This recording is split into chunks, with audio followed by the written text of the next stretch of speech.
Chapter 6. For a cold gut second, I thought she might be Arlene. The impression lasted only a few seconds. Then I saw it was Tige Dude Dardier. We'd fought together pretty closely in Kafiristan, and you get so you recognize a buddy from behind, especially females in a crack fighting unit.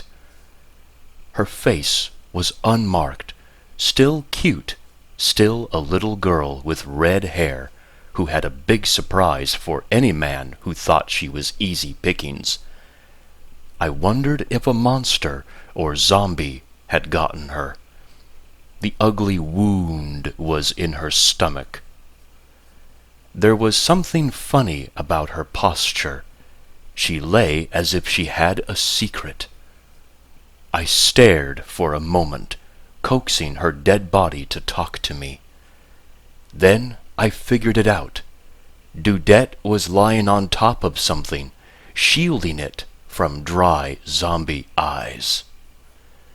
I touched her gently, then gingerly slipped over her corpse. Dude Dardier was lying on top of the pump-action riot gun I'd been wishing for earlier. Her death day present for yours truly. I felt like a ghoul, but feelings were a luxury. With a shotgun in my arsenal, my survival rating took a big leap up the charts. I checked the bore and found no obstructions. There were plenty of shells in the bandolier around her body. I thanked Dudette for being a Marine to the end. Semper Fi, Mac. Back in the corridor, I found remains of a map on the wall.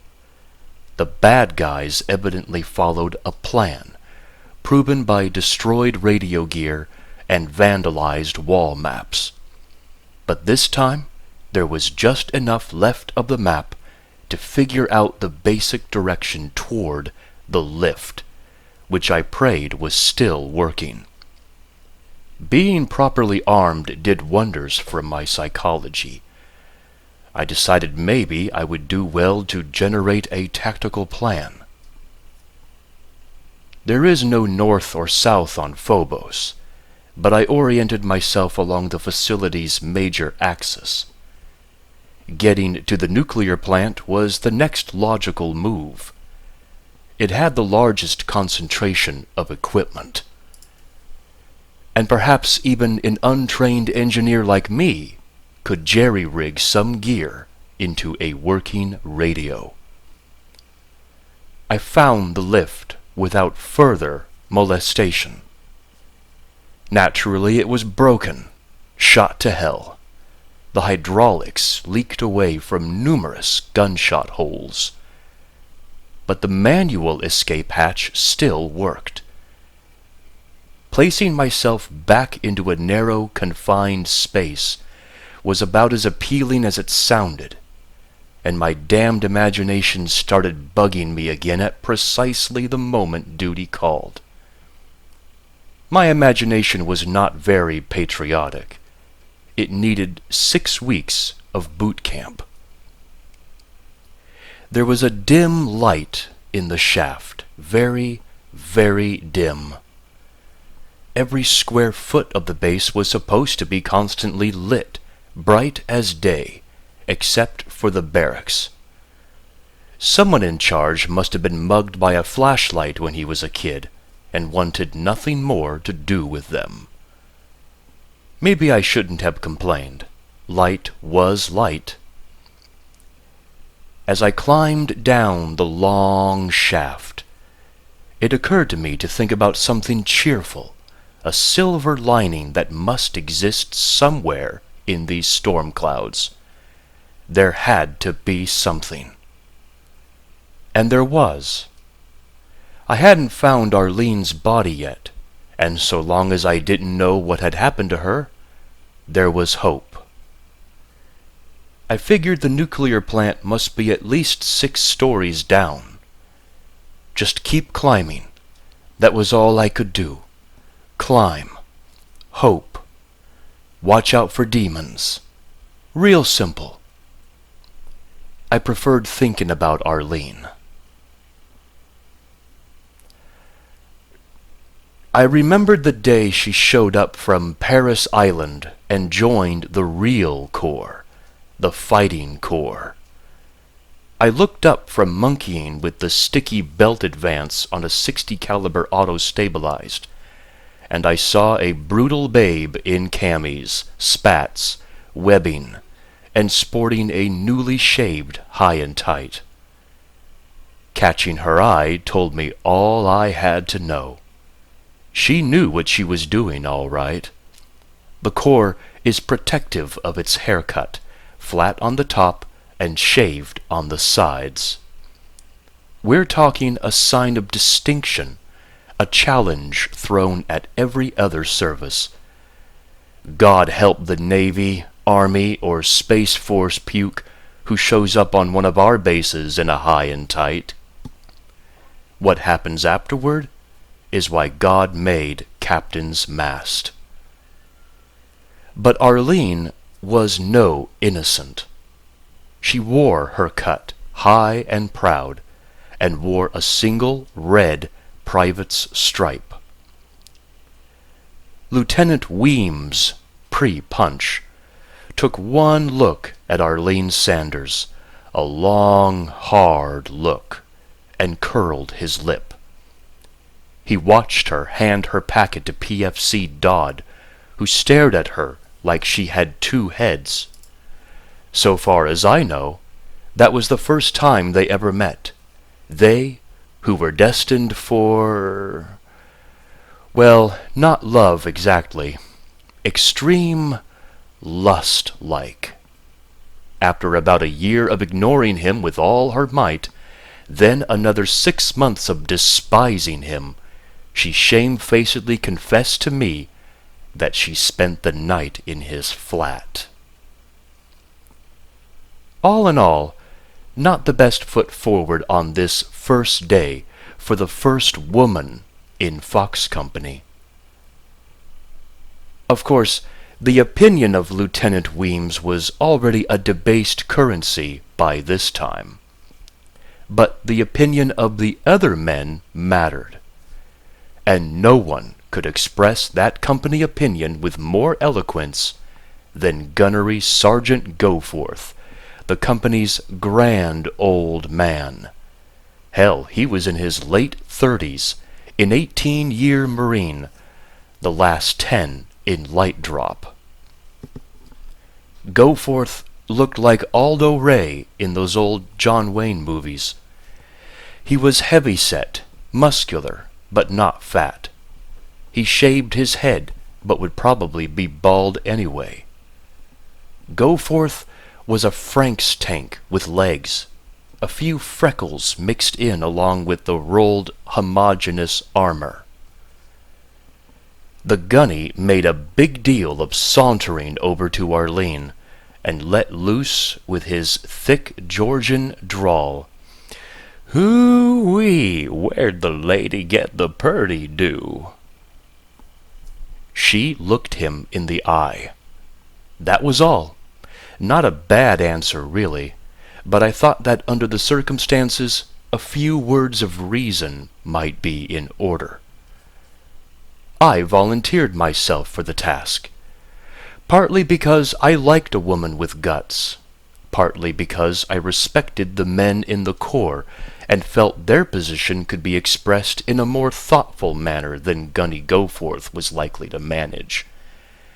But mainly, I spoke up because at some deep level, I hate all rules, symbols, rituals, fighting words, gang colors, routines, decorations, medals, trophies, badges, and anything else that suggests one human being is to be taken more seriously than another in a given situation simply on the basis of plumage. Besides, I was making no headway with the damned 60 cal. I was sitting on the mess hall table and felt very much above it all, as I said, "Private, a high and tight is not a fashion statement. You gotta earn it." That seemed a nice icebreaker. She must have agreed because she spoke to me, not Goforth. "I'm as much a Marine as the next man," she said, glancing at me before returning her steady attention back to the gunny. The first retort that crossed my mind was to take a big bite of the red apple that happened to be in my hand. The longer it took to chew and swallow the piece of apple, the more profound would be my clever rejoinder, it seemed to me. So I did. And Goforth took a step closer to Arlene, deliberately breaking her space. Arlene stood her ground, not budging an inch. In between bites of the apple, I thought I would essay another arbitration. "You know," I essayed, "a high and tight is not mil-spec for ladies." "It's not regulation for men either," she shot back. There was no arguing with that, but there was plenty of apple left to crunch. Gunny Goforth didn't have an apple. "Any Marine who wears that do," he said, "sure as hell is gonna earn it, missy." I thought the missy was a bit much. Arlene Sanders leaned forward into his space, close enough to either kiss him or bite off his round knob of a nose. Instead, she said 2 words. "You're on." Goforth was just as stubborn. He was native to Georgia, but might as well have been from Missouri when it came to matters of proof. "Every Marine is a rifleman first," he said. "If you want to spot that thing, missy, then you had best pick up your cute little buns and follow me to the rifle range." She gave him a curt nod. Challenge accepted. They started to leave. Then Goforth noticed my juicy red apple, which had tasted much better than the discussion, far as I was concerned. "Hey, Fly," he said, "how's about grabbing that sack of apples?" As I hoisted the apples and made tracks, I could honestly say that I didn't have a clue what old Goforth was up to. The range was a short walk. Every man who had been present for the exchange of words followed along. No one wanted to miss entertainment of this high a caliber, no pun intended. Goforth walked on over to Arlene and said, "Private, you need a whole helping of guts to wear that do. Takes more'n just a steady rifle hand, that'd do." At least he didn't call her Missy this time. Holding up his hand, palm toward me, he shouted, "Fly, toss me one of those apples. Y'all watch a history lesson." Now that I finally had the idea, I was none too happy, but Arlene just smiled. A little thin smile. I think she guessed what the gun was scheming. I slapped the apple into the gunnery sergeant's paw. He casually tossed and caught it a few times, then asked Arlene, "You like history, lil lady?" He was laying the accent on so thick I could barely understand him. "Let me guess," she said with a thick grin. "You like William Tell." Goforth looked crestfallen that she had outguessed him, stealing some wind from his sails. But if verbal teasing wouldn't do the job, he was more than ready to push this thing on to the real thing. I could see it in his face. There was no humor left. When I had first joined Fox Company, Goforth went out of his way to make me feel welcome. About the worst thing he did was to tag me with the nickname Fly. He didn't bag on me the way he was doing to Arlene.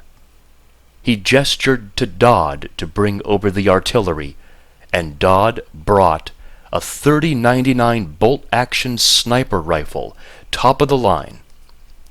Goforth flashed Arlene a big, soapy grin, but she held her ground.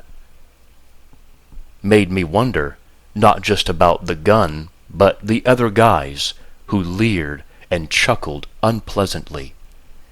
Plenty of men are solid guys, decent fathers and husbands, but revert to wolf-man when confronted by physical prowess in a woman. As Goforth lived up to his name and went forward with the William Tell bit, I was getting panicky. But I kept it to myself. She was going to play this one out to the bitter end.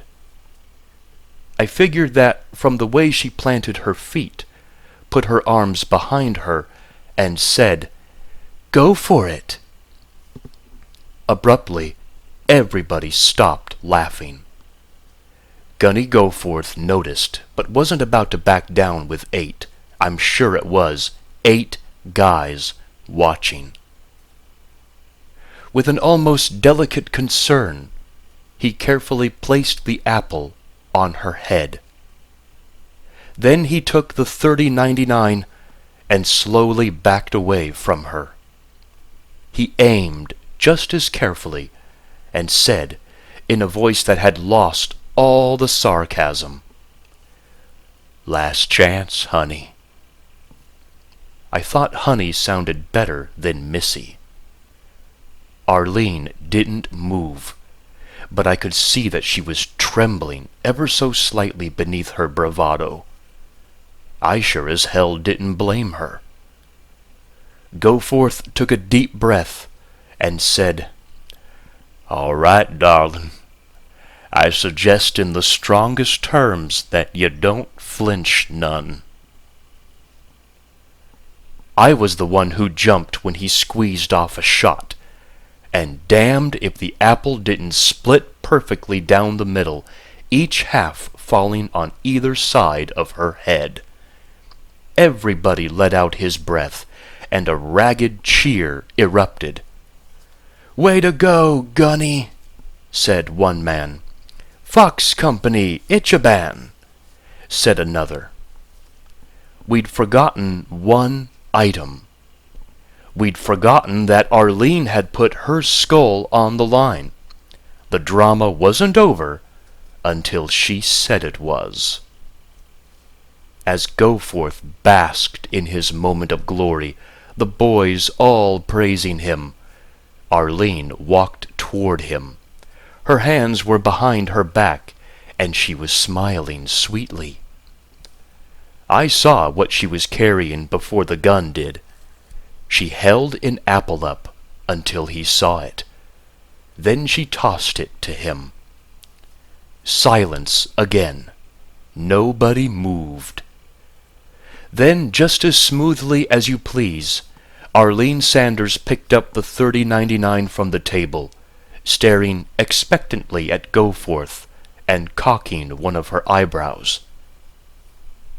I never doubted what Goforth would do. His basic sense of fair play could be counted on, and he had guts. He wasn't about to lose his men's respect, not Goforth. So, in the words of the old-time baseball player, it was déjà vu all over again. He put the apple on his head, his icy eyes boring into Arlene's. She watched him just as intently. No lovers were ever more focused on one another. She cocked and raised the rifle, which wasn't even fitted with a scope, just iron sights. A few of the men backed farther away from the cone of fire surrounding the gunnery sergeant. That pissed me off, so I deliberately took a few steps closer to the duel. Something about this girl inspired confidence that she was no more likely to blow away a spectator than the gunnery sergeant. Goforth had his own concerns. "If you have to miss," he said, so softly that it didn't even sound like him, "please to make it high." He smiled with an effort. The request seemed reasonable enough. Arlene said nothing. She lifted the rifle nice and slow. She didn't make us wait. She pounded out a shot, and the apple was blown off Goforth's head. Corporal Stout ran over and picked it up. It was still mostly in one piece, but there was a gratifying furrow a little high off the center. After a long moment, during which no one said a word, Goforth walked up to Arlene Sanders. Putting hands on his hips, he made a big show of inspecting her high and tight, while we all held our breath. Goforth bent down, examined her right side, left side, back, front, then looked her evenly in the eye, winked, and nodded. "It's you, Private," he said, and I was pretty damned sure he wouldn't be calling her Missy again. She didn't miss, you see. Some of the boys took to calling her Will, though.